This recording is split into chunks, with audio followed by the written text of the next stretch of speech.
छत्तीसगडमधील खैरागड इथं नक्षली टॉप कमांडरनं शरणागती पत्करलेली आहे। माओवाद्यांच्या central committee member Ramdher Majji यानं ही शरणागती पत्करलेली आहे।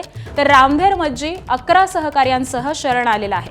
महाराष्ट्र, मध्य प्रदेश, छत्तीसगड झोनचा सर्वात वरिष्ठ नेता अशी त्याची ओळख आहे। नक्षलींच्या एमसीसी झोनमधून कालच 2 बड्या नक्षलींचीही शरणागती आलेली होती आणि काल कबीर आणि मानसी यांनी शस्त्र हे खाली ठेवलेलं होतं। नक्षलींच्या एमसीसी झोनमधील सर्वच बडे नेते हे आता शरण आलेले आहेत।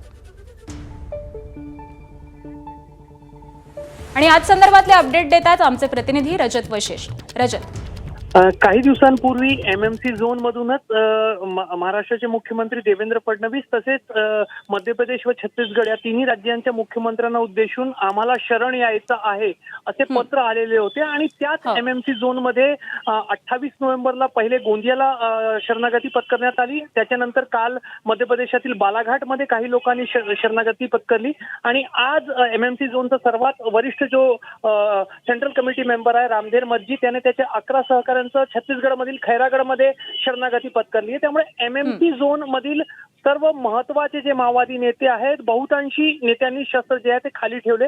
त्यामुळे या भागामध्ये सशस्त्र माओवाद लवकरच संपुष्टात येईल अशी चिन्ह निर्माण झाली आहे। एमएमसी झोन म्हणजे जेव्हा छत्तीसगड आणि तेलंगणामध्ये माओवाद्यांवर दबाव वाढला होता तेव्हा त्यांनी महाराष्ट्र, मध्य प्रदेश आणि छत्तीसगडच्या सीमेवरील 3 जिल्हे गोंदिया जिल्हा, बालाघाट जिल्हा आणि खैरागड या भागामध्ये आपला बस्तान बसवण्याचा प्रयत्न केला होता। मात्र आता तिथेच जर माओवादी शरणागती पत्करत असतील तर नक्कीच माओवाद जो आहे तो शेवटच्या घटका मोजत आहे। त्याचा आणखी एक पुरावा जो आहे तो समोर आलाय।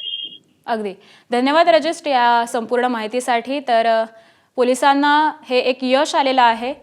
रामधेर मज्जी यानं शरणागती पत्करलेली आहे।